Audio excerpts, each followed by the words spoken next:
Ice cream খাওয়া মাছ একদিন এটা খাই খাই। আইসক্রিম না, এটা দই। আইসক্রিমের ইয়েতে ভরে ডিপে রেখেছিলাম, আমি জানি না কেমন হয়েছে। তো তোমাকে তো বললাম যে একটু বলো খেয়ে কেমন হয়েছে। খাচ্ছে, আমি বলছি আমাকে একটু দাও, আমি দেখি কেমন, তারপর এটা ভাঙবো। সেটাও দেবে না।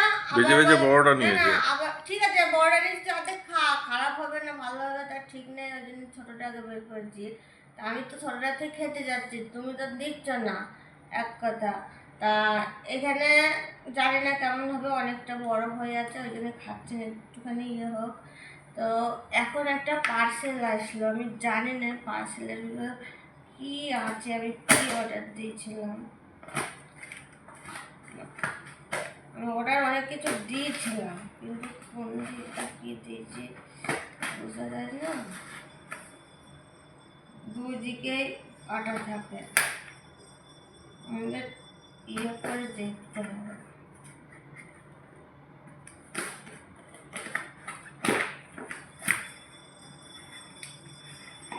আমি সুন্দর প্যাকগুলো এবার ছিটতে পারি না, ভালো লাগে না।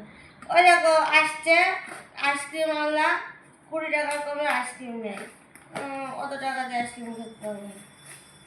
দেখি তো ঠাকুর ভালো কিছু দিস, কি দিতে হতো।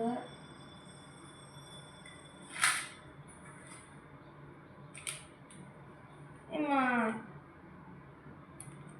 ছেলে ঠকে নিয়েছে, আমি ভেবেছিলাম সবগুলা দেবে, একটা দিয়েছে কেন, তাহলে কি কেউ কেটে নিয়েছে না কি, কি ব্যাপার, এটা কি লিখেছে।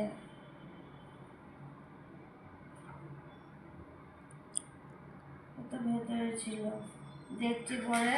তো এই কানের দুটো আমি অর্ডার, কানের না একসঙ্গে অনেক কানের ছিল, আমি ভেবেছি মানে সব কটাই 100 টাকা, একটা ভাববা একটা 100 টাকা নিয়েছে। এটা হোম ডেলিভারি বলে একটু বেশি নিয়েছে, ঠিক আছে কানের দুটো খারাপ নেই, কিন্তু আমি অনেকগুলো ভেবেছিলাম দেবো, ওদের কোনো ঠিক নেই।